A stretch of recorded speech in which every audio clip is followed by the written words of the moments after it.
ਸਤਿ ਸ਼੍ਰੀ ਅਕਾਲ। ਤੁਸੀਂ ਜੁੜੇ ਹੋਏ ਹੋ ਪੰਜਾਬੀ ਰੇਡੀਓ ਐਸਏ ਦੇ ਨਾਲ ਤੇ ਮੈਂ ਹਾਂ ਪ੍ਰਵੀਨ ਸ਼ਰਮਾ ਲੈ ਕੇ ਹਾਜ਼ਰ ਹਾਂ ਪ੍ਰੋਗਰਾਮ ਖਬਰ ਤੇ ਨਜ਼ਰ। ਖਬਰ ਤੇ ਨਜ਼ਰ ਪ੍ਰੋਗਰਾਮ ਦੇ ਵਿੱਚ ਕੀ ਅਹਿਮ ਤੇ ਕੀ ਖਾਸ ਖਬਰਾਂ ਤੇ ਚਰਚਾ ਕਰਨ ਦੇ ਲਈ ਜੁੜ ਚੁੱਕੇ ਨੇ ਮਿੰਟੂ ਗੁਰਸਰੇਗਾ ਜੀ। ਮਿੰਟੂ ਸਤਿ ਸ਼੍ਰੀ ਅਕਾਲ ਜੀ, ਸਵਾਗਤ ਹੈ ਜੀ ਪੰਜਾਬੀ ਰੇਡੀਓ ਐਸਏ ਤੇ। ਜੀ ਸ਼ੁਕਰੀਆ ਸਾਰਿਆਂ ਨੂੰ, ਸਤਿ ਸ੍ਰੀ ਅਕਾਲ ਜੀ। ਖਬਰਾਂ ਦੇ ਵੱਲ ਵਧਣ ਤੋਂ ਪਹਿਲਾਂ ਧੰਨਵਾਦ ਕਰਦੇ ਚੱਲੀਏ ਸਪਾਂਸਰਸ ਦਾ, ਜਿਹੜੇ ਜ਼ਰੀਆ ਬਣਦੇ ਨੇ ਇਹਨਾਂ ਪ੍ਰੋਗਰਾਮਾਂ ਨੂੰ ਤੁਹਾਡੇ ਤੱਕ ਪਹੁੰਚਾਉਣ ਦੇ ਲਈ। ਖਾਲਸਾ ਇੰਸ਼ੋਰੈਂਸ ਏਜੰਸੀ ਵਾਲੇ, ਜਿਨ੍ਹਾਂ ਤੋਂ ਤੁਸੀਂ ਹਰ ਤਰੀਕੇ ਦੀ ਇੰਸ਼ੋਰੈਂਸ ਲੈ ਸਕਦੇ ਹੋ। ਇੰਸ਼ੋਰੈਂਸ ਬਾਰੇ ਪਤਾ ਕਰਨ ਦੇ ਲਈ ਇਹਨਾਂ ਦਾ ਨੰਬਰ ਹੈ 408-272-2500। ਇਹ ਪਿਛਲੇ 3 ਦਹਾਕਿਆਂ ਤੋਂ ਵੀ ਵੱਧ ਸਮੇਂ ਤੋਂ ਇੰਸ਼ੋਰੈਂਸ ਦੇ ਵਿੱਚ ਸ਼ਾਨਦਾਰ ਸੇਵਾਵਾਂ ਦੇ ਰਹੇ ਨੇ ਤੇ ਅਮਰੀਕਾ ਭਰ ਦੇ ਵਿੱਚ ਇੰਸ਼ੋਰੈਂਸ ਕਰਦੇ ਨੇ। ਅੱਜ ਹੀ ਡਾਇਲ ਕਰੋ 408-272-2500। ਟਰਕੀਅਨ ਇਮੀਗ੍ਰੇਸ਼ਨ ਲਾ ਫਰਮ ਵਾਲੀ ਜੇ ਟਰਕੀਅਨ ਟੋਰਨੀ ਟਰਕੀਅਨ ਦੇ ਨਾਲ ਤੁਸੀਂ ਯੂਐਸ ਇਮੀਗ੍ਰੇਸ਼ਨ ਬਾਬਤ ਕੋਈ ਵੀ ਸਲਾਹ ਕਰਨੀ, ਕੋਈ ਵੀ ਸਵਾਲ ਪੁੱਛਣਾ ਤੇ ਇਹਨਾਂ ਦਾ ਨੰਬਰ ਹੈ 415-909-0503। G K Dhanota Yuba City, Paramjit ਕੋਰੰਗੀ Vacaville, Pritpal Singh Sidhu Fresno, GN lube ਵਾਲੇ ਟਰੱਕ ਵਾਸ਼ ਕਰਦੇ ਨੇ, ਆਇਲ ਚੇਂਜ ਕਰਦੇ ਨੇ, 에ਅਰ ਬ੍ਰੇਕਾਂ ਦਾ ਕੰਮ ਤਸੱਲੀ ਬਖਸ਼ ਕਰਵਾ ਸਕਦੇ ਹੋ। ਨਵੇਂ ਪੁਰਾਣੇ ਟਾਇਰ ਵੀ ਇਹਨਾਂ ਤੋਂ ਮਿਲਦੇ ਨੇ। ਲੋਕੇਸ਼ਨ ਸੈਂਟਨੇਲਾ ਦੀ ਨਿੰਮਾ ਸੋਤਾ ਦੇ ਨਾਲ ਗੱਲ ਕੀਤੀ ਜਾ ਸਕਦੀ ਹੈ 209-277-0113 ਤੇ MK market Kashmir Singh Sacramento ਤੋਂ। ਇਹਨਾਂ ਸਾਰੇ ਹੀ ਸਪਾਂਸਰਸ ਦਾ ਬਹੁਤ ਬਹੁਤ ਧੰਨਵਾਦ। ਤੇ ਜੇਕਰ ਤੁਸੀਂ ਵੀ ਪੰਜਾਬੀ ਰੇਡੀਓ USA ਦੇ ਇਹਨਾਂ ਪ੍ਰੋਗਰਾਮਾਂ ਨੂੰ ਸਪਾਂਸਰ ਕਰਨਾ ਚਾਹੁੰਦੇ ਹੋ ਤਾਂ ਸਟੂਡੀਓ ਦਾ ਨੰਬਰ ਹੈ 408-272-5200। ਪੰਜਾਬੀ ਰੇਡੀਓ USA ਦੇ ਪ੍ਰੋਗਰਾਮ ਖਬਰ ਤੇ ਨਜ਼ਰ ਨੂੰ ਤੁਸੀਂ ਇਸ ਵੇਲੇ ਸੁਣ ਰਹੇ ਹੋ AM FM ਸਟੇਸ਼ਨਸ ਦੇ ਨਾਲ ਰੇਡੀਓ ਸੈੱਟ ਤੇ, ਨੈਟ ਤੇ, mobile app, social media platforms, Facebook, YouTube ਤੇ ਸੁਣ ਰਹੇ ਹੋ, ਦੇਖ ਰਹੇ ਹੋ। ਸਾਰਿਆਂ ਦਾ ਹੀ ਪ੍ਰੋਗਰਾਮ ਦੇ ਵਿੱਚ ਸਵਾਗਤ ਹੈ। ਮਿੰਟੂ ਜੀ, ਖਬਰਾਂ ਦੇ ਵੱਲ ਆਈਏ ਤੇ ਸ਼ੁਰੂਆਤ ਕਰੀਏ ਪੰਜਾਬ ਵਿਧਾਨ ਸਭਾ ਦੇ ਸੈਸ਼ਨ ਤੋਂ। ਸੈਸ਼ਨ ਤੇ ਬਵਾਲ ਹੋ ਗਿਆ। ਸਪੀਕਰ ਨੇ ਦੱਸਿਆ ਕਿ ਸਾਨੂੰ ਕੋਈ ਚਿੱਠੀ ਪੱਤਰ ਨਹੀਂ ਮਿਲਿਆ ਜੀ। ਦੇਖੋ, ਇਹ ਜਿਹੜੀ ਕੱਲ ਸਾਰੀ ਘਟਨਾ ਵਾਪਰੀ ਆ, ਇਹ ਵੈਸੇ ਤੇ ਇਤਿਹਾਸ ਦੇ ਵਿੱਚ ਦਰਜ ਹੋ ਜਾਣੀ ਆ ਕਿ ਕਿਸ ਤਰ੍ਹਾਂ 2 ਰੋਜ਼ਾ ਇਜਲਾਸ ਸੱਦਿਆ ਜਾਂਦਾ ਹੈ ਜੀ। ਤੇ ਇਜਲਾਸ ਇੰਨਾ ਕੁ ਚੱਲਦਾ ਹੈ ਜਿੰਨੇ ਕੁ ਸਮੇਂ ਵਾਸਤੇ ਇੱਕ ਪੰਜਾਬੀ ਮੂਵੀ ਸਿਨੇਮੇ 'ਚ ਚੱਲਦੀ ਆ। ਉਸ ਤੋਂ ਬਾਅਦ ਖਤਮ ਕਹਾਣੀ ਜੀ। ਹੁਣ ਕੱਲ ਜਿਹੜੀ ਇਹ ਸਾਰੀ ਕਾਰਵਾਈ ਹੋਈ ਆ ਸਦਨ ਦੀ, ਉਹਦੇ 'ਚ ਜਦੋਂ ਪੁੱਛਿਆ ਗਿਆ ਪ੍ਰਤਾਪ ਸਿੰਘ ਬਾਜਵਾ ਵੱਲੋਂ ਕਿ ਬਈ ਇਹ ਸੈਸ਼ਨ ਲੀਗਲ ਹੈ ਜਾਂ ਇਲੀਗਲ ਹੈ, ਕੀ ਹਿਸਾਬ ਕਿਤਾਬ ਆ, ਰੂਲਿੰਗ ਦੇਵੋ, ਮਤਲਬ ਕਿ ਇਸ ਤਰ੍ਹਾਂ ਦੇ ਸਵਾਲ ਕੀਤੇ ਗਏ ਜੀ। ਤਾਂ ਇਸ ਦਰਮਿਆਨ ਸੰਧਵਾ ਸਾਹਿਬ ਨੇ ਇੱਕ ਟਿੱਪਣੀ ਕੀਤੀ ਕਿ ਸਾਨੂੰ ਰਾਜਪਾਲ ਵੱਲੋਂ ਕੋਈ ਪੱਤਰ ਨਹੀਂ ਮਿਲਿਆ। ਮਤਲਬ ਕਿ ਉਹ ਆਪਣੇ ਆਪ ਦੀ ਗੱਲ ਕਰ ਰਹੇ ਸੀਗੇ ਕਿ ਸਾਨੂੰ ਕੋਈ ਪੱਤਰ ਨਹੀਂ ਮਿਲਿਆ। ਹੁਣ ਦੇਖੋ, ਗੱਲ ਇਹ ਆ ਕਿ ਇੱਕ ਖਬਰ ਲੱਗੀ ਆ 14 ਅਕਤੂਬਰ 2023 ਨੂੰ। ਉਸ ਖਬਰ ਦੇ ਵਿੱਚ ਜਿਹੜੇ ਵਿਧਾਨ ਸਭਾ ਦੇ ਸਕੱਤਰ ਨੇ, ਸੈਕਟਰੀ ਨੇ, ਰਾਮ ਲੋਕ ਉਹਨਾਂ ਦਾ ਨਾਮ ਆ, ਉਹਨਾਂ ਨੇ ਬਕਾਇਦਾ ਤੌਰ ਤੇ ਇਹਦੇ ਵਿੱਚ ਇੱਕ ਆਪਣਾ ਵਰਸ਼ਨ ਦਿੱਤਾ ਹੋਇਆ। ਉਹ ਕਹਿੰਦੇ ਆ ਕਿ ਦੂਜੇ ਸੂਬਿਆਂ ਵਿੱਚ ਵੀ ਇਹੋ ਜਿਹੀ ਪ੍ਰੈਕਟਿਸ ਜਿਹੜੀ ਆ ਉਹ ਕੀਤੀ ਜਾਂਦੀ ਆ, ਸਪੀਕਰ ਇਹਦੇ ਤੇ ਅੰਤਲਾ ਫੈਸਲਾ ਲੈਣਗੇ।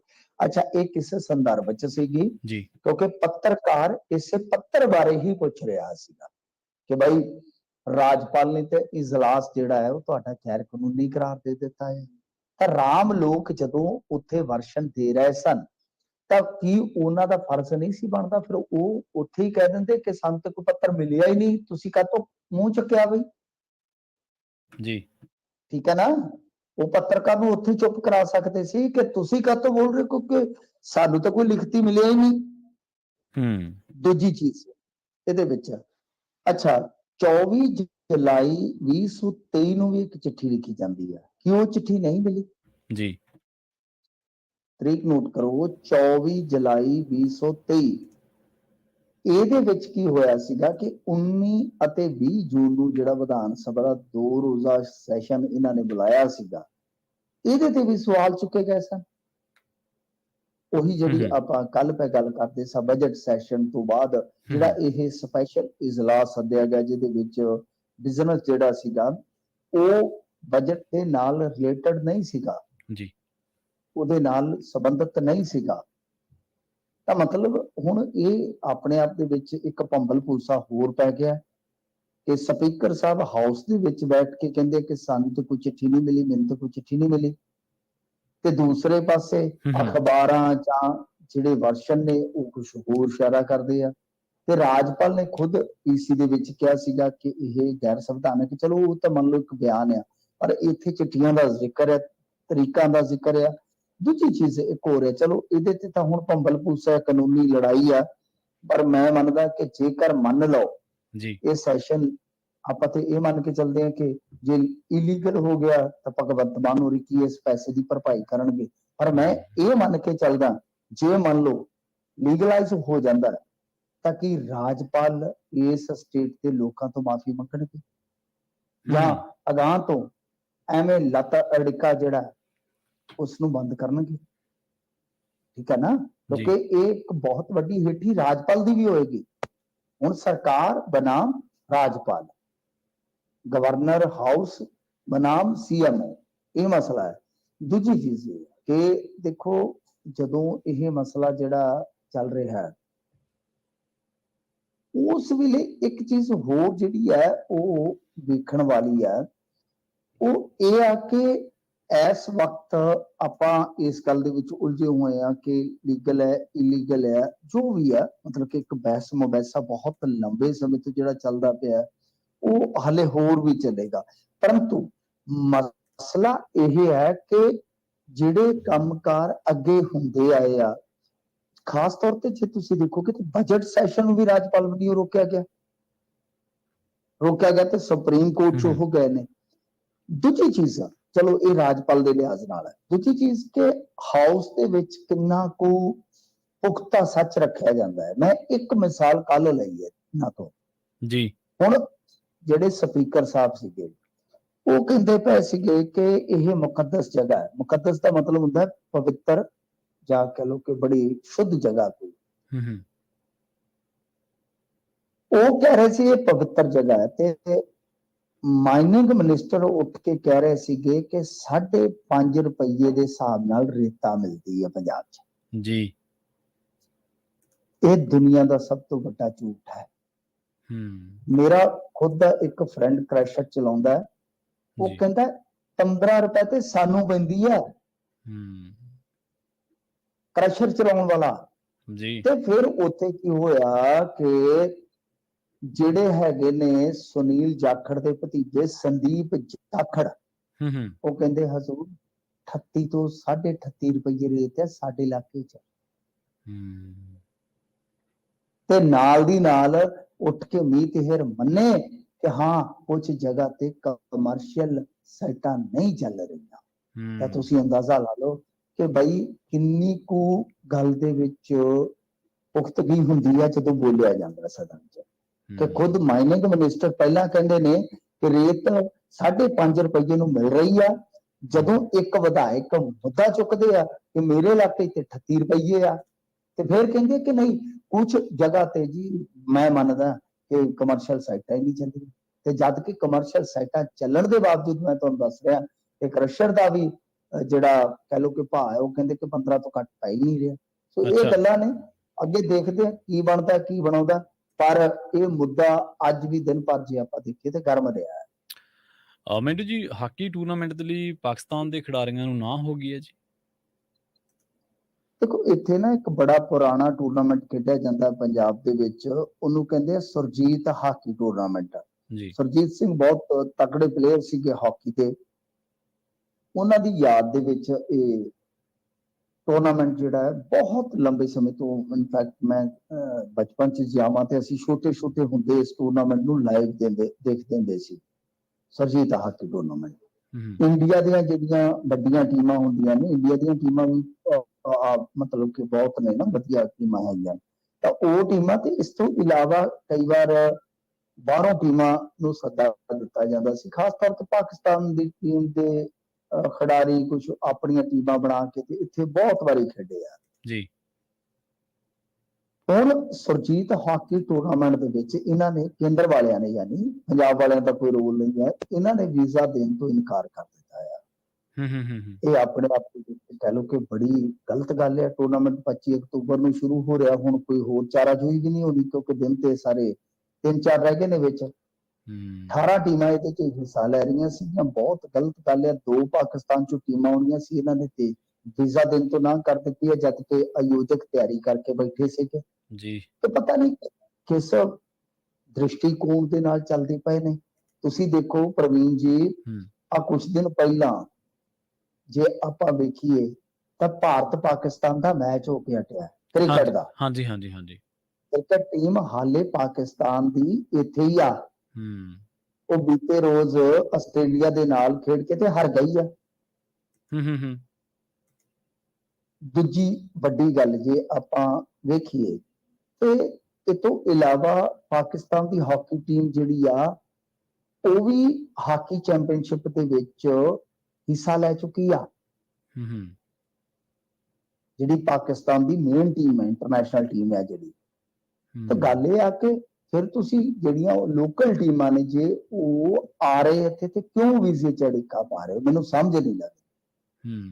ਪਤਾ ਨਹੀਂ ਕਿਉਂ। ਹੁਣ ਜਿਵੇਂ ਆਪਾਂ ਕੈਨੇਡਾ ਵਾਲਾ ਦੇਖਦੇ ਹਾਂ, ਡਿਪਲੋਮੈਟਸ ਬੁਲਾ ਲਏ ਆ, ਉਹ ਚੰਡੀਗੜ੍ਹ ਹੁਣ ਸਾਰਾ ਉਹ ਕੌਂਸੂਲੇਟ ਦਾ ਉਹਨਾਂ ਦਾ ਕੇਂਦਰ ਬੰਦ ਹੋ ਜਾਏਗਾ। ਸਭ ਤੋਂ ਵੱਡੀ ਸੱਟ ਪੰਜਾਬੀਆਂ ਨੂੰ ਵੱਜਣੀ ਆ। ਏਦਾਂ ਲੱਗਦਾ ਜਿਵੇਂ ਪਤਾ ਨਹੀਂ ਕਿਉਂ ਖੇਜੀ ਕੱਢੀ ਜਾਂਦੇ ਆ ਕੇਂਦਰ ਵਾਲੇ। ਕਿ ਜਦੋਂ ਪਾਕਿਸਤਾਨ ਦੀ ਟੀਮ ਇੱਥੇ ਖੇਡ ਰਹੀ ਹੈ, ਕ੍ਰਿਕਟ ਵਾਲੀ ਹਾਕੀ ਟੀਮ ਇੱਥੇ ਖੇਡ ਕੇ ਗਈ ਆ, ਏਸ਼ੀਆ ਕੱਪ ਦੇ ਵਿੱਚ ਦੋਨੇ ਦੇਸ਼ ਆ ਰਹੇ, ਏਸ਼ੀਅਨ ਗੇਮਾਂ ਦੇ ਵਿੱਚ ਦੋਨੇ ਦੇਸ਼ ਖੇਡੇ, ਕੋਈ ਪ੍ਰੋਬਲਮ ਹੀ ਨਹੀਂ ਹੈਗੀ ਖਿਡਾਰੀਆਂ ਨੂੰ। ਤਾਂ ਮੈਨੂੰ ਲੱਗਦਾ ਕਿ ਇਹ ਬਹੁਤ ਹੀ ਗਲਤ ਜੀ ਗੱਲ ਕੀਤੀ ਹੈ ਇਹਨਾਂ ਨੇ। ਜੀ, ਇੱਕ ਉਹ ਵੀਡੀਓ ਵੀ ਵਾਇਰਲ ਹੋ ਰਹੀ ਹੈ ਨਾ ਮਿੰਟੂ ਜੀ, ਜਿਹੜਾ ਹੁਣ ਮੈਚ ਹੋ ਕੇ ਹਟਿਆ ਆਸਟ੍ਰੇਲੀਆ ਤੇ ਪਾਕਿਸਤਾਨ ਵਾਲਾ, ਉਸ ਮੈਚ ਦੇ ਵਿੱਚ ਉਹ ਕਹਿ ਰਿਹਾ ਪਾਕਿਸਤਾਨ ਜ਼ਿੰਦਾਬਾਦ ਤੇ ਉਹਨੂੰ ਰੋਕਿਆ ਜਾ ਰਿਹਾ। ਪਤਾ ਨਹੀਂ, ਜੋ ਉਸ ਵੀਡੀਓ ਨੂੰ ਮੈਂ ਤੇ ਦੇਖਿਆ ਨਹੀਂ ਹੈ। ਜੀ ਜੀ, ਦੇਖੋ ਜੇ ਕੋਈ ਸਮਰਥਕ ਉੱਥੇ ਗਰਾਊਂਡ ਦੇ ਵਿੱਚ ਕਹਿ ਰਿਹਾ ਉਹ ਤਾਂ ਕੀ ਆ, ਕਹੀ ਜਾਵੇ ਪਾਕਿਸਤਾਨ ਜ਼ਿੰਦਾਬਾਦ ਕਹਿਣਾ ਚਾਹੀਦਾ, ਕਿਉਂਕਿ ਹੋ ਸਕਦਾ ਕੋਈ ਪਾਕਿਸਤਾਨੀ ਆਇਆ ਹੋਵੇ ਸਪੋਰਟਰ। ਹਾਂਜੀ ਪਾਕਿਸਤਾਨੀ ਇੱਥੋਂ ਵੀ ਹੋ ਸਕਦਾ। ਇਹ ਕੀ, ਇਹ ਤੇ ਸੌੜੀਆਂ ਗੱਲਾਂ ਨੇ ਤੇ ਬੜੀ ਭੀੜੀ ਸੋਚ ਆ ਜੀ। ਤਾਂ ਕੋਈ ਗੱਲ, ਉਹ ਵੈਸੇ ਮਹਾਰਾਜ ਉਹ ਵੀ ਉਹ ਇਹੀ ਕੁਝ ਕਰਦੇ ਆ। ਵਿਰਾਟ ਕੋਹਲੀ ਦਾ ਉਹ ਇੱਕ ਨੇ ਕੀਤਾ ਸੀਗਾ ਤੇ ਉਹਨੂੰ ਅੰਦਰ ਕਰਤਾ ਸੀ ਨਾ ਪਾਕਿਸਤਾਨ। ਹਾਂਜੀ ਉਹ ਸੈਂਚੁਰੀ ਮਾਰਨ ਤੋਂ ਬਾਅਦ ਵਿਰਾਟ ਕੋਹਲੀ ਦਾ।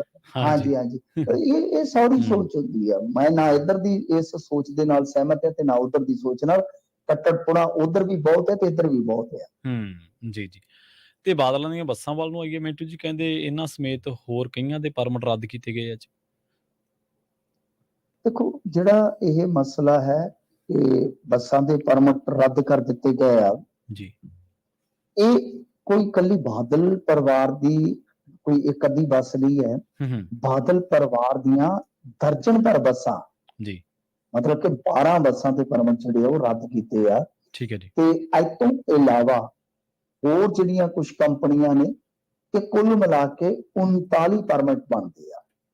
ਦਰਅਸਲ ਕੀ ਹੈ ਕਿ ਇਹ ਸਰਕਾਰ ਨੇ ਨਹੀਂ ਰੱਦ ਕੀਤੇ। ਸਰਕਾਰ ਦੇ ਤੇ ਮਾਮਲੇ ਦੇ ਵਿੱਚ ਕੱਲ ਰਾਜਾ ਵੜਿੰਗ ਨੇ ਸਵਾਲ ਚੁੱਕੇ ਸਨ ਕਿ ਤੁਸੀਂ ਕੁਝ ਨਹੀਂ ਕਰ ਪਾ ਰਹੇ।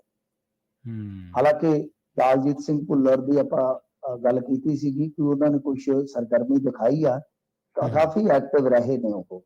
ਬਟ ਮਤਲਬ ਕਿ ਜਿਸ ਪੱਧਰ ਤੇ ਜੋ ਦਾਅਵੇ ਕੀਤੇ ਗਏ ਸਨ ਉਸ ਪੱਧਰ ਤੇ ਨਹੀਂ ਹੋਇਆ ਤੇ ਉਹਨਾਂ ਚੀਜ਼ਾਂ ਨੂੰ ਲੈ ਕੇ ਰਾਜਾ ਵੜਿੰਗ ਨੇ ਸਵਾਲ ਚੁੱਕੇ। ਬਟ ਜੋ ਹਾਈ ਕੋਰਟ ਦੇ ਵਿੱਚ ਮਾਮਲਾ ਸੀਗਾ, ਇਹ ਇਹੀ ਮਾਮਲਾ ਹੈ ਕਿ ਇਹਦੇ ਵਿੱਚ ਆਰਬਿਟ ਕੰਪਨੀ ਦੀਆਂ 12 ਬੱਸਾਂ, ਡੀਟੀਸੀ ਦੀਆਂ 13, ਜੁਝਾਰ ਦੀਆਂ ਕੁਝ 7 ਸੀਗੀਆਂ, ਨਿਊਦੀਪ ਦੀਆਂ ਇਹ 3। ਮਤਲਬ ਕਿ ਵੈਸੇ ਜੇ ਟੋਟਲ ਤੁਸੀਂ ਦੇਖੋਗੇ ਤੇ ਇਹ ਹੈ ਤੇ ਜ਼ਿਆਦਾਤਰ ਬਾਦਲ ਦਲੀਏ ਹੀ ਆ। ਜਾਂ ਕਹਿ ਲਓ ਕਿ ਕੁਝ ਕੰਪਨੀਆਂ ਐਸੀਆਂ ਹੁੰਦੀਆਂ ਨੇ ਜਿਨ੍ਹਾਂ ਦੇ ਵਿੱਚ ਗਾਂਹ ਜਾ ਕੇ ਬਾਦਲ ਪਰਿਵਾਰ ਸਟੇਕ ਹੋਲਡਰ ਵੀ ਬਣ ਜਾਂਦਾ ਹੈ, ਯਾਨੀ ਹਿੱਸੇਦਾਰ ਵੀ ਹੁੰਦਾ ਹੈ। ਤਕਰੀਬਨ ਇਹਨਾਂ ਨਾਲ ਹੀ ਜੁੜੀਆਂ। ਮਸਲਾ ਕੀ ਸੀਗਾ ਕਿ ਜਿੰਨੇ ਕੋ ਮੈਨੂੰ ਸਮਝ ਆ, ਇਹ ਪਰਮਿਟ ਜਿਹੜੇ ਹੁੰਦੇ ਆ ਉਹ ਹੁੰਦੇ ਆ ਰੂਟ ਦੇ ਮੁਤਾਬਕ, ਤੇ ਇਹਨਾਂ ਰੂਟਾਂ ਦੇ ਵਿੱਚ ਵਾਅਦਾ ਕੀਤਾ ਗਿਆ ਸੀਗਾ ਮੋਰ ਦੈਨ 1 ਟਾਈਮ। ਯਾਨੀ ਕਿਸੇ ਵੀ ਪਰਮਿਟ ਜਿਹੜਾ ਲੌਂਗ ਰੂਟ ਦਾ, ਦੇਖੋ 2 ਪਰਮਿਟ ਹੁੰਦੇ, ਇੱਕ ਤੁਹਾਡੇ ਪਿੰਡਾਂ ਨੂੰ ਚੱਲਦੀ ਹੋਏਗੀ ਮਿੰਨੀ ਬੱਸ, ਉਹਨੂੰ ਕਹਿ ਦਿੰਦੇ ਆ ਸ਼ਾਰਟ ਰੂਟ। ਇੱਕ ਹੁੰਦਾ ਜਿਵੇਂ ਮੰਨ ਲਓ ਮੁਕਤਸਰ ਤੋਂ ਜਾ ਰਹੀ ਹੈ ਅੰਮ੍ਰਿਤਸਰ, ਹੁੰਦਾ ਲੌਂਗ ਰੂਟ। ਤਾਂ ਗੱਲ ਇਹ ਆ ਕਿ ਜਿਹੜੀ ਲੌਂਗ ਰੂਟ ਦੀ ਸਰਵਿਸ ਹੁੰਦੀ ਆ ਉਹਦੇ ਵਿੱਚ ਇੱਕ ਪ੍ਰੋਵੀਜ਼ਨ ਕਰਕੇ ਇਹ ਪ੍ਰਬੰਧ ਕੀਤਾ ਗਿਆ ਵਾ ਕਿ 24 ਕਿਲੋਮੀਟਰ ਤੱਕ ਵਾਧਾ ਲਿਆ ਜਾ ਸਕਦਾ ਹੈ, ਪਰ ਉਹ ਇੱਕ ਟਾਈਮ ਹੀ ਲਿਆ ਜਾ ਸਕਦਾ ਹੈ। ਤੇ ਇੱਥੇ ਕੀ ਸੀ ਦਿੱਕਤ ਕਿ ਇੱਕ ਟਾਈਮ ਤੋਂ ਵੱਧ ਵਾਧਾ ਉਹਦਾ ਲਿਆ ਗਿਆ ਸੀਗਾ, ਜਿਹਦਾ ਝਗੜਾ ਲੰਬੇ ਸਮੇਂ ਤੋਂ ਚੱਲ ਰਿਹਾ ਹੈ। ਰਾਜਾ ਵੜਿੰਗ ਕੱਲ ਸਵਾਲ ਚੁੱਕਦੇ ਪਏ ਸੀ। ਸਵਾਲ ਤੇ ਉਹਨਾਂ ਤੇ ਬਣਦਾ ਹੈ ਕਿ ਤੁਸੀਂ ਆਪਣੇ ਰਾਜ ਦੇ ਵਿੱਚ ਇਹ ਨਹੀਂ ਕਰਵਾ ਸਕੇ ਜੀ। ਹੁਣ ਹੋਇਆ ਜਾ ਕੇ ਇਹ ਫੈਸਲਾ ਆਇਆ, ਹਾਲਾਂਕਿ ਕੋਰਟ ਨੇ ਫੈਸਲਾ ਕਰਨਾ ਹੁੰਦਾ ਆ, ਪਰ ਪੈਰਵਾਈ ਕਿਹਨੇ ਕਰਨੀ ਹੁੰਦੀ ਹੈ? ਪੈਰਵਾਈ ਸਰਕਾਰਾਂ ਨੇ ਕਰਨੀ ਹੁੰਦੀ ਆ। ਸੋ ਲਿਹਾਜ਼ਾ ਇਹ ਇੱਕ ਵੱਡਾ ਝਟਕਾ ਦਿੱਤਾ ਗਿਆ ਕਿ ਬਾਦਲ ਪਰਿਵਾਰ ਦੀਆਂ ਦਰਜਨ ਬੱਸਾਂ ਦੇ ਸਮੇਤ 39 ਬੱਸਾਂ ਦੇ ਪਰਮਿਟ ਜਿਹੜੇ ਰੱਦ ਕਰ ਦਿੱਤੇ। ਪਰ ਇਹ ਸੋਚ ਕੇ ਦੇਖੋ, ਜੇ ਇਹ ਬੱਸਾਂ ਨਜਾਇਜ਼ ਵਾਧੇ ਤੇ 10 ਸਾਲ ਚੱਲੀਆਂ ਨੇ ਤੇ ਦਿਨ ਦੀ ਇਨਕਮ ਦੇ ਹਿਸਾਬ ਨਾਲ ਤੁਸੀਂ ਦੇਖੋ ਕਿ ਕਿੰਨੀ ਹੁਣ ਕਮਾਈ ਕੀਤੀ ਆ ਤੇ ਕਿੰਨਾ ਖਜ਼ਾਨੇ ਨੂੰ ਚੂਨਾ ਲਾਇਆ। ਇਹ ਕੈਲਕੂਲੇਸ਼ਨ ਕਰਕੇ ਦੇਖੋ, ਜੇ ਇੱਕ ਦਿਨ ਦਾ ਤੁਸੀਂ ਔਸਤਨ ਕੋਈ 10,000 5,000 ਦਾ, ਵੈਸੇ ਤੇ ਜੇ 39 ਪਰਮਿਟਾਂ ਦੀ ਗੱਲ ਕਰੀਏ, ਲੌਂਗ ਰੂਟ ਦੇ ਪਰਮਿਟ ਨੇ, ਜੇ ਇਹਨਾਂ ਨੂੰ ਦਿਨ ਦਾ 39 ਨੂੰ ਵੀ ਆਪਾਂ ਕਰ ਲਈਏ ਕੁਛ ਲੱਖ ਰੁਪਏ ਤੱਕ ਵੀ ਲੈ ਜਾਈਏ ਤੇ ਹਿਸਾਬ ਲਾ ਲਓ ਕਿ 10-15 ਸਾਲ ਦੇ ਵਿੱਚ ਕਿੰਨਾ ਪੈਸਾ ਜਿਹੜਾ ਉਹ ਇਹਨਾਂ ਨੇ ਕਮਾਇਆ ਹੋਊਗਾ। ਜੀ ਜੀ। ਤੇ ਅਗਲੀ ਖਬਰ ਦੇ ਵੱਲ ਵਧੀਏ, ਕਹਿੰਦੇ ਦਿੱਲੀ ਵਾਲੇ ਆਉਣਗੇ ਹੁਣ ਅਕਾਲੀਆਂ ਨੂੰ ਚੁਣੌਤੀ ਦੇਣ ਜੀ। ਹਾਂਜੀ ਦੇਖੋ, ਇਹ ਜਿਹੜੇ ਦਿੱਲੀ ਵਾਲੇ ਆ, ਇਹ ਉੱਥੇ ਤੁਹਾਨੂੰ ਪਤਾ ਹੈ ਦਿੱਲੀ ਕਮੇਟੀ ਨੇ ਕਿਸ ਤਰ੍ਹਾਂ ਉਤਲ ਪੁਤਲ ਕਰ ਦਿੱਤੀ ਸੀਗੀ ਤੇ ਅਕਾਲੀ ਦਲ ਬਾਦਲ ਜਿਹੜਾ ਉੱਥੇ ਦਿੱਲੀ ਕਮੇਟੀ ਨੂੰ ਸੰਭਾਲ ਰਿਹਾ ਸੀਗਾ, ਉਹ ਸੰਚਾਲਕ ਸੀਟ ਤੋਂ ਪਾਸੇ ਹੋ ਗਿਆ ਸੀਗਾ ਤੇ ਉਹ ਚਲੇ ਗਏ ਸਨ ਸਿੱਧੇ ਤੌਰ ਤੇ ਕਹਿ ਲਓ ਹੁਣ ਤਾਂ ਭਾਰਤੀ ਜਨਤਾ ਪਾਰਟੀ ਵੱਲ। ਭਾਰਤੀ ਜਨਤਾ ਪਾਰਟੀ ਨੇ ਉੱਥੇ ਗੇਮ ਜਿਹੜੀ ਆ ਉਹ ਲਾ ਦਿੱਤੀ ਸੀ। ਇਹ ਮੰਨਣਾ ਪਊ, ਕੋਈ ਮੰਨੇ ਜਾਂ ਨਾ ਮੰਨੇ, ਆਪਾਂ ਤੇ ਮੰਨ ਹੀ ਸਕਦੇ ਹਾਂ ਨਾ, ਇਹ ਲੀਡਰ ਕੋਈ ਮੰਨੇ ਜਾਂ ਨਾ ਮੰਨੇ। ਹੁਣ ਉਹ ਆ ਰਹੇ ਨੇ, ਕਹਿੰਦੇ ਜੀ ਕਿ ਅਸੀਂ ਐਸਜੀਪੀਸੀ ਚੋਣਾਂ ਦੇ ਵਿੱਚ ਅਕਾਲੀ ਦਲ ਬਾਦਲ ਨੂੰ ਚੁਣੌਤੀ ਦੇਣੀ। ਜੀ ਸਦਕੇ ਦਿਓ ਜੀ, ਇਹ ਤੇ ਖੁੱਲਾ ਮੈਦਾਨ ਹੈ ਨਾ। ਪਰ ਗੱਲ ਇਹ ਆ ਕਿ ਆਮ ਆਦਮੀ ਪਾਰਟੀ ਦੇ ਇੱਕ ਸਾਬਕਾ ਵਿਧਾਇਕ ਉਹ ਅਕਾਲੀ ਦਲ ਵਾਲਾ ਆ ਗਏ। ਹੁਣ ਮਸਲਾ ਇਹ ਆ ਕਿ ਦੇਖੋ, ਢੀਂਡਸਾ ਸਾਹਿਬ ਨੇ ਬੀਤੇ ਰੋਜ਼ ਇੱਕ ਬਿਆਨ ਦਿੱਤਾ ਸੀਗਾ ਕਿ ਅਸੀਂ ਹਮ ਖਿਆਲੀ ਜਿਹੜੇ ਉਹ ਰਲ ਮਿਲ ਕੇ ਚੋਣਾਂ ਲੜਾਂਗੇ। ਪਰ ਉਹ ਹਮ ਖਿਆਲੀ ਕੀ ਸਾਰੇ ਇਕੱਠੇ ਹੋ ਜਾਣਗੇ? ਮਸਲਨ ਸਿਮਰਨਜੀਤ ਸਿੰਘ ਜੀ ਮਾਨ, ਸੁਖਦੇਵ ਸਿੰਘ ਜੀ ਢੀਂਡਸਾ, ਦਿੱਲੀ ਵਾਲੇ ਬੀਬੀ ਜਗੀਰ ਕੌਰ ਜੀ, ਇਸ ਤੋਂ ਇਲਾਵਾ ਕੋਈ ਹੋਰ ਇੱਕ ਦੋ ਦਲ ਜਿੱਦਾਂ ਦਾਦੂਵਾਲ ਸਾਹਿਬ, ਕੀ ਸਾਰੇ ਇਕੱਠੇ ਹੋ ਜਾਣਗੇ? ਕਿਉਂਕਿ ਜੇ ਇਕੱਠੇ ਨਹੀਂ ਹੁੰਦੇ ਧੜੇ, ਮੈਨੂੰ ਤੇ ਇਹ ਵੀ ਲੱਗਦਾ ਕਦੇ ਕਦੇ ਕਿ ਬੈਂਸ ਬ੍ਰਦਰਸ ਵੀ ਪੰਗਾ ਲੈਣਗੇ। ਪੰਗਾ ਨਹੀਂ ਕਹਿ ਸਕਦੇ, ਇਨਫੈਕਟ ਆਪਾਂ ਇਹੀ ਕਹਿ ਸਕਦੇ ਕਿ ਉਹ ਵੀ ਭਾਗ ਲੈਣਗੇ। ਜੀ ਜੀ। ਇਸ ਤੋਂ ਇਲਾਵਾ ਹੋ ਸਕਦਾ ਆਮ ਆਦਮੀ ਪਾਰਟੀ ਵੀ ਇੱਕ ਧੜੇ ਨੂੰ ਸਪੋਰਟ ਕਰੇ। ਤਾਂ ਕੀ ਇਹ ਹਮ ਖਿਆਲੀ ਜਿਹੜੇ ਆ, ਹਮ ਖਿਆਲ ਤਾਂ ਇੱਕੋ ਆ ਨਾ ਕਿ ਅਕਾਲੀ ਦਲ ਬਾਦਲ ਨੂੰ ਐਸਜੀਪੀਸੀ ਤੋਂ ਦੂਰ ਕਰਕੇ ਟੋਟਲੀ ਮਤਲਬ ਕਿ ਇਹਨਾਂ ਨੂੰ ਇੱਕ ਤਰ੍ਹਾਂ ਨਾਲ ਹਾਸ਼ੀਏ ਤੇ ਤੱਕ ਦਿੱਤਾ ਜਾਵੇ, ਹਾਸ਼ੀਆ ਗ੍ਰਸਤ ਕਰ ਦਿੱਤਾ ਜਾਵੇ। ਜੀ, ਖਿਆਲ ਤਾਂ ਇਹੋ ਆ ਕਿ ਸਾਰੇ ਹਮ ਖਿਆਲੀ ਬਣ ਜਾਣਗੇ। ਇੱਕ ਵੱਡਾ ਸਵਾਲ ਹੈ। ਦੂਜੀ ਗੱਲ ਜਿਹੜੀ ਕਰਨ ਵਾਲੀ ਆ ਉਹ ਇੱਥੇ ਕਰਦੇ ਨਹੀਂ ਹੈ। ਬਈ ਤੁਹਾਨੂੰ ਪਤਾ ਪਟਵਾਰੀਆਂ ਦਾ ਵਿਵਾਦ ਚੱਲਦਾ ਤੇ ਉਹਨਾਂ ਨੇ ਫਾਲਤੂ ਜਿਹੜੇ ਸਰਕਲ ਸੀ ਉਹ ਛੱਡ ਦਿੱਤੇ ਆ। ਐਸਜੀਪੀਸੀ ਦੀਆਂ ਵੋਟਾਂ ਬਣ ਰਹੀਆਂ ਨੇ।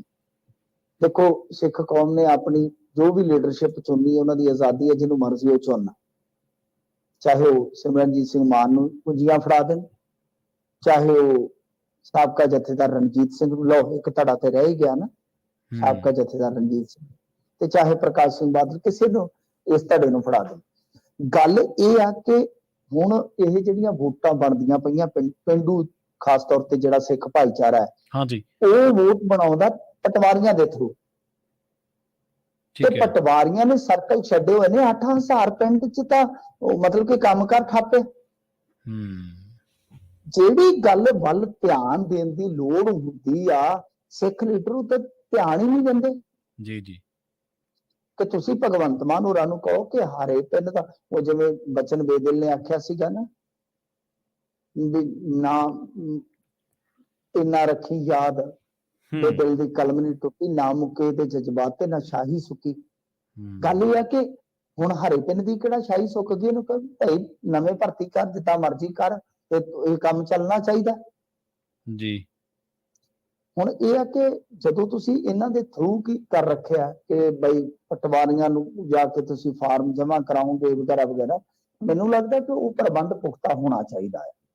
ਤਾਂ ਵੋਟਾਂ ਵੇਲੇ ਸਿਰ ਬਣ, ਹਾਂ ਹੁਣ ਕਿਹੜਾ ਧੜਾ ਕਿਹਨੂੰ ਚੁਣੌਤੀ ਦਿੰਦਾ ਹੈ, ਕਿਹੜਾ ਧੜਾ ਕਿਹਦੇ ਨਾਲ ਰਲ ਕੇ ਚੱਲਦਾ, ਇਹ ਤਾਂ ਹੁਣ ਪ੍ਰਵੀਨ ਜੀ ਇਹਨਾਂ ਦੇ ਆਪਣੇ ਮਸਲੇ, ਆਪਾਂ ਤਾਂ ਕੀ ਕਹਿ ਸਕਦੇ ਹਾਂ ਇਹਦੇ ਚ। ਜੀ, ਕਹਿੰਦੇ ਮਿੰਟੂ ਜੀ ਅਫਸਰ ਹੀ ਨਹੀਂ ਲੱਭ ਰਹੇ ਸਰਕਾਰ ਨੂੰ ਜੀ। हाँ जी, कुछ गल ते ऐसी वैसी हो आ कि सूबे विच इस समय डिप्टी डायरैक्टर चंडीगढ़ ਜਿਹੜੇ ਖਾਸ ਤੌਰ ਤੇ ਆਪਾਂ ਦੇਖੀਏ ਕਿ ਆਮ ਹੀ ਹੁੰਦੇ ਆ ਸਰਕਾਰਾਂ ਕੋਲ ਸਿਹਤ ਡਿਪਾਰਟਮੈਂਟ ਦੇ ਵਿੱਚ, ਤਾਂ ਉਹ principal training centre, civil surgeon Ludhiana, ਇਹ ਸਾਰੀਆਂ ਫਿਰੋਜ਼ਪੁਰ, ਇਹ ਸਾਰੀਆਂ ਸਾਮੀਆਂ ਖਾਲੀਆਂ ਪਈਆਂ। ਉੱਥੇ ਅਧਿਕਾਰੀਆਂ ਨੂੰ ਐਡੀਸ਼ਨਲ ਚਾਰਜ ਦੇ ਕੇ ਕੰਮ ਚਲਾਇਆ ਜਾ ਰਿਹਾ। ਹੈਰਾਨੀ ਦੀ ਗੱਲ ਇਹ ਆ ਕਿ ਸਰਕਾਰ ਨੇ ਲੁਧਿਆਣਾ ਦੀ ਸਿਵਲ ਸਰਜਨ ਨੂੰ BHS ਦਫ਼ਤਰ ਚੰਡੀਗੜ੍ਹ ਵਿੱਚ ਬਤੌਰ ਡਿਪਟੀ ਡਾਇਰੈਕਟਰ ਤੈਨਾਤ ਕਰਦੇ ਹੋਏ ਡਾਇਰੈਕਟਰ ਦਾ ਚਾਰਜ ਦੇ ਦਿੱਤਾ ਸੀ, ਪਰ ਕੁਝ ਦਿਨਾਂ ਬਾਅਦ ਉਹਨੂੰ ਲੁਧਿਆਣਾ ਦੇ ਸਿਵਲ ਸਰਜਨ ਦਾ ਵੀ ਐਡੀਸ਼ਨਲ ਚਾਰਜ ਸੌਂਪ ਦਿੱਤਾ ਗਿਆ। ਮਤਲਬ ਕਿ ਐਸਾ ਸਿਹਤ ਡਿਪਾਰਟਮੈਂਟ ਦੇ ਵਿੱਚ, ਕਿਉਂਕਿ ਦੇਖੋ ਸਿੱਖਿਆ ਡਿਪਾਰਟਮੈਂਟ ਤੇ ਸਿਹਤ ਡਿਪਾਰਟਮੈਂਟ ਦੋ ਗੱਲਾਂ ਇਹਨਾਂ ਨੇ ਕਹੀਆਂ। ਹੁਣ ਤੁਸੀਂ ਹਾਲਾਤ ਵੇਖੋ ਕਿ ਪਹਿਲੀ ਵਾਰੀ ਹੋਇਆ ਕਿ ਇਹਨਾਂ ਨੇ ਆ ਜਿਹੜੇ ਗਰੀਬ ਬੱਚੇ ਹੁੰਦੇ ਆ ਸਰਕਾਰੀ ਸਕੂਲਾਂ 'ਚ ਪੜ੍ਹਦੇ, ਉਹਨਾਂ ਵਾਸਤੇ ਰਜਿਸਟ੍ਰੇਸ਼ਨ ਫੀਸ ਰੱਖ ਦਿੱਤੀ 200 ਰੁਪਈਆ, ਉਹ ਵੇਲੇ ਸਿਰ ਭਰਨਾ ਹੋਇਆ, ਹੁਣ ਉਹ 1500 ਮੰਗ ਲਿਆ ਬੋਰਡ ਨੇ। ਬੋਰਡ ਕਹਿੰਦਾ ਕਿ ਅਸੀਂ ਤਾਂ ਅੱਗੇ ਇਹਨਾਂ ਤੋਂ ਪੈਸੇ ਲੈਣੇ ਬਈ, ਅਸੀਂ ਤਾਂ ਇਹ ਤਾਂ ਪੈਸੇ ਦਿੰਦੇ ਨਹੀਂ, ਅਸੀਂ ਤਾਂ ਆਪਦਾ ਕੰਮ ਕਾਰ ਚਲਾਉਣਾ, ਤੁਸੀਂ ਹਿਸਾਬ ਲਾ ਲਓ। ਤੇ ਬੈਂਸ ਸਾਹਿਬ ਕਹਿੰਦੇ ਕਿ ਆਪਾਂ ਗੱਲ ਕਰੂੰਗੇ, ਤੇ ਫਿਰ ਬਾਅਦ 'ਚ ਕਿੰਨੇ ਗੱਲ ਕਰਨੀ ਸੀ। ਮਤਲਬ ਇਹ ਆ ਹਾਲ ਹੋਇਆ ਪਿਆ ਕਿ ਉਹ ਜਿਹੜੀ 200 ਰੁਪਈਆ ਫੀਸ ਸੀ, ਹੁਣ ਕਹਿੰਦੇ 1500 ਦਿਓ। ਤਰੀਕ ਲੰਘ ਗਈ ਆ, ਪੋਰਟਲ ਉਹਨਾਂ ਨੇ ਬੰਦ ਕਰ ਦਿੱਤਾ। ਜੀ। ਮਤਲਬ ਕਿ ਪਹਿਲੀ ਵਾਰੀ ਹੋਇਆ ਏਦਾਂ ਕਿ ਆ ਰੌਲਾ ਪੈ ਗਿਆ। ਹੁਣ ਇੱਧਰ ਵੀ ਇਹ ਇੱਕ ਮਸਲਾ ਹੈ ਕਿ ਬਾਈ ਕੁਛ ਮਹੀਨੇ ਪਹਿਲਾਂ ਕਿਸੇ ਨੂੰ ਕੋਈ ਤਰੱਕੀ ਦਿੱਤੀ ਜਾਂਦੀ ਆ, ਫਿਰ ਬਾਅਦ ਦੇ ਵਿੱਚ ਐਡੀਸ਼ਨਲ ਚਾਰਜ ਦੇ ਦਿੱਤਾ ਜਾਂਦਾ। ਯਾਨੀ ਇਹ ਅਫਸਰ ਜਿਹੜੇ ਆ ਉਹ ਲੱਭਣੇ ਚਾਹੀਦੇ ਆ, ਤੈਨਾਤ ਕਰਨੇ ਚਾਹੀਦੇ ਆ, ਕਿਉਂਕਿ ਦੋਵੇਂ ਸਿਹਤ ਅਤੇ ਸਿੱਖਿਆ ਜਿਹੜੇ ਖੇਤਰ ਹੈ ਪ੍ਰਭਾਵਿਤ ਨਾ ਹੋਣ। ਜੀ। ਤੇ ਜਾਂਦਿਆਂ ਦੀ ਗੱਲ ਕਰੀਏ ਮਿੰਟੂ ਜੀ, ਆਪਾਂ ਜੰਗ ਦੇ ਦਰਮਿਆਨ ਕਹਿੰਦੇ ਭਾਰਤ ਦਾ ਕੋਈ ਡ੍ਰੀਮ ਪ੍ਰੋਜੈਕਟ ਹੈ ਜਿਹੜਾ ਉਹਦਾ ਕੰਮ ਠੰਡੇ ਵਾਸਤੇ 'ਚ ਪੈ ਗਿਆ ਜੀ। ਡ੍ਰੀਮ ਪ੍ਰੋਜੈਕਟ ਕੀ ਸੀਗਾ ਕਿ ਤੁਹਾਨੂੰ ਪਤਾ ਹੀ ਆ, ਬੜਾ ਵੱਡਾ ਐਲਾਨ ਹੋਇਆ ਸੀਗਾ ਜਦੋਂ ਇੱਥੇ G20 ਦਾ ਸੰਮੇਲਨ ਹੋਇਆ ਇੰਡੀਆ 'ਚ, ਵੱਡਾ ਆਯੋਜਨ ਕੀਤਾ ਸੀ। ਚਲੋ ਮਤਲਬ ਕਿ ਇੱਕ ਬੜਾ ਕੂਟਨੀਤਿਕ ਇਹਨਾਂ ਨੂੰ ਹੁਲਾਰਾ ਵੀ ਮਿਲਿਆ ਸੀਗਾ। ਉਹਦੇ ਵਿੱਚ ਸੀਗਾ ਕਿ ਉਹ ਜਿਹੜਾ ਭਾਰਤ ਹੈਗਾ ਸੀਗਾ ਨਾ, ਮਿਡਲ ਈਸਟ ਯੂਰਪ ਆਰਥਿਕ ਕੋਰੀਡੋਰ, ਉਹਦਾ ਇੱਕ ਬਹੁਤ ਵੱਡਾ ਪ੍ਰਚਾਰ ਕੀਤਾ ਗਿਆ ਸੀਗਾ। ਬਟ ਹੁਣ ਕਿਉਂਕਿ ਜੰਗ ਦਾ ਜਿਹੜਾ ਮਾਹੌਲ ਬਣ ਗਿਆ, ਜਿਸ ਤਰ੍ਹਾਂ ਇਜ਼ਰਾਈਲ ਜੰਗ 'ਚ ਫਸ ਗਿਆ, ਅਰਬ ਦੇਸ਼ ਜਿਹੜੇ ਆ ਉਹ ਵੰਡੇ ਗਏ, ਤਾਂ ਲਿਹਾਜ਼ਾ ਹੁਣ ਮੈਨੂੰ ਨਹੀਂ ਲੱਗਦਾ ਕਿ ਇਹਨਾਂ ਦਾ ਜਿਹੜਾ ਉਹ ਉਲੀਕਿਆ ਗਿਆ ਸੀਗਾ ਪ੍ਰੋਗਰਾਮ ਕਿ ਜਿਹੜੇ ਇਹਦੇ ਮੈਂਬਰ ਦੇਸ਼ ਆ ਉਹਨਾਂ ਦੀ ਪਹਿਲੀ ਬੈਠਕ 60 ਦਿਨਾਂ ਦੇ ਵਿੱਚ ਹੋਏਗੀ। ਤਾਂ ਮੈਨੂੰ ਤੇ ਲੱਗਦਾ ਕਿ 60 ਦਿਨਾਂ ਵਾਲੀ ਬੈਠਕ ਹੀ ਨਹੀਂ ਹੋ ਪਾਉਣੀ। ਜੇ ਹੋ ਭਾਈ ਤਾਂ ਹੁਣ ਜਿਵੇਂ ਇਜ਼ਰਾਈਲ ਹੈ, ਇਜ਼ਰਾਈਲ ਦੇ ਸਮਰਥਨ ਦੇ ਵਿੱਚ ਮੈਂ ਕੱਲ ਦੇ ਪ੍ਰੋਗਰਾਮ 'ਚ ਵੀ ਤੁਹਾਨੂੰ ਦੱਸਿਆ ਸੀਗਾ ਕਿ ਕਿਸ ਤਰ੍ਹਾਂ ਇੱਕ ਸਿਧਾਂਤਕ ਤੇ ਇੱਕ ਵਿਚਾਰਧਾਰਕ ਵਖਰੇਵੇਂ ਵਾਲੀ ਥੋੜੀ ਜਿਹੀ ਸਮਰਥਨਬਾਜ਼ੀ ਹੈ। ਹੁਣ ਇਹਦੇ ਵਿੱਚ ਕੀ ਹੈ ਕਿ ਜੋ ਪਲੈਨਿੰਗ ਬਣਨੀ ਸੀ, ਜੋ ਕੰਮਕਾਰ ਚੱਲਣਾ ਸੀ, ਉਹ ਪਛੜਦਾ ਜਾਊਗਾ, ਕਿਉਂਕਿ ਮੇਨ ਤਾਂ ਇੱਥੋਂ ਹੀ ਲੰਘਣਾ ਹੈ ਨਾ।